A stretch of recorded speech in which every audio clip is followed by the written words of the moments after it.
هنتكلم النهارده عن فندق 3 نجوم من اهم الفنادق الموجوده في الجيزه. فندق سفنكس ان هوتيل. فندق فيه مميزات كتير وفي بعض الملاحظات عليه. المسافه بينه وبين ابو الهول والاهرامات بتاخدها مشي، والمنظر من على السطح بيشوف الاهرامات. رقم تليفون الفندق 012 22 17 76 11 012 22 17 76 11. سعر الغرفة الدبل عامل 1856. الفطار مجاني، الواي فاي مجاني، والباركينج في مواقف سيارات مجاني.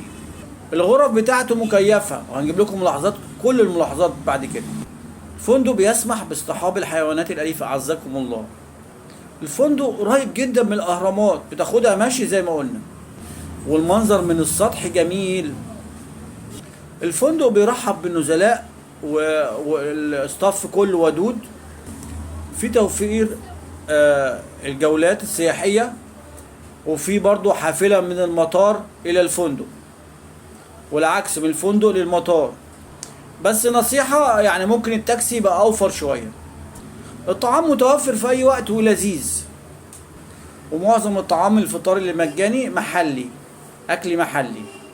الغرف والفندق نظيف وسعره معقول جدا، والقرب منه متاجر كتيرة.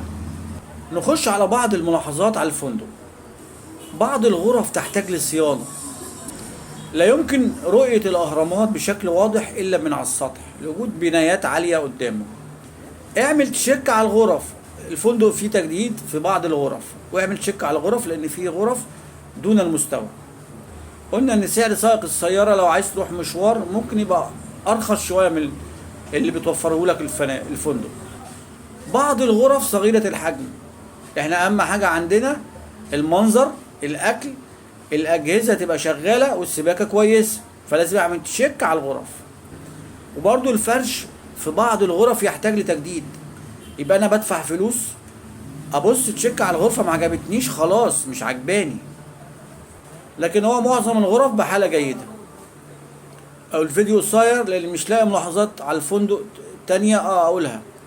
قناة مسك، قناة الافراد والتجار، تتمنى الاشتراك في القناة، والسلام عليكم ورحمة الله وبركاته.